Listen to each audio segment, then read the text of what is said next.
yaxshi yo'li nima ekanligini hech o'ylab ko'rganmisiz? Agar shunday bo'lsa, bu video siz uchun. Men sizga tez rivojlanish uchun maslahatlar va usullar bilan o'ynashning eng yaxshi usullarini ko'rsataman. Shuning uchun keling, to'g'ridan-to'g'ri ishga kirishamiz. O'yin rejimini survival yoki hardcore qilib belgilaganingizdan so'ng siz o'yinga qo'shilasiz va sizda birinchi tun tushkunigacha 10 daqiqa vaqt bor. Birinchi quyosh botishidan oldin bir nechta narsalarni yig'ishimiz kerak.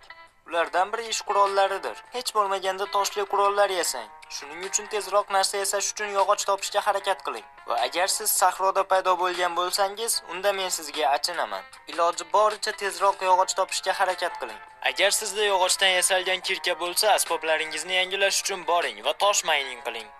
Bundan tashqari boshqa yog'och asboblarni yasashdan foyda yo'q. Bundan buyon ularni toshdan yasashingiz mumkin. Agar siz birorta temir topsangiz, uni olganingizga ishonch hosil qilib qalqon yasang.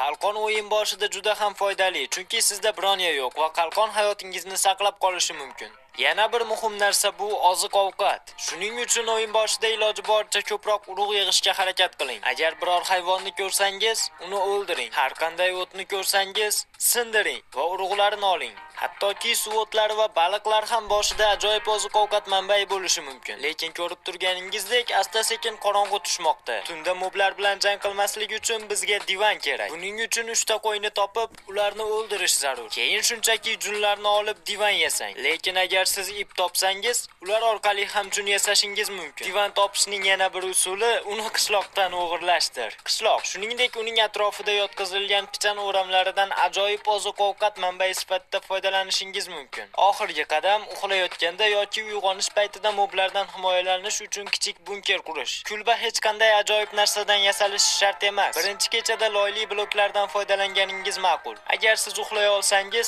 siz allaqachon o'yinni yaxshi boshlagan bo'lasiz. Ertasi kuni biz biroz atrofni o'rganishimiz mumkin. Agar biron bir ibodatxona, qishloq yoki buzilgan kema topsangiz, ularni loot qiling. Dastlabki o'yinda bu sizga tezroq rivojlanishga yordam beradi. Men bu cho'ldagi ibodatxonani paydo bo'lgan joyimning atrofidan topdim va ko'rib turganingizdek, bu yerda juda ko'p foydali narsalar mavjud. Kichkina sarguzashtdan uyga qaytganingizdan so'ng ketmonni ushlab, barcha urug'larni ekkaningizga ishonch hosil qiling. Qilishingiz kerak bo'lgan yana bir narsa keyinchalik ferma qurish uchun tuzoqqa tushishi mumkin bo'lgan hayvonlarni qidirib topishidir. Siz ularni bug'doy yoki sabzi bilan boqishingiz mumkin, yoki agar sizda ular yo'q bo'lsa, shunchaki ularning atrofiga panjara qurishingiz mumkin. Endi yotishga joyingiz va bir ikkita jonivorlaringiz bor. Keling, yer ostiga kirib biroz kon qazaylik. Sizning maqsadingiz temir zirh va asbob yasash uchun biroz temir topishdir. G'orlarni o'rganayotganda qalqonga ega bo'lish juda foydalidir. Lekin boshqa rudalarni ham qazib olishni unutmang. Mash'ala yasash va pechda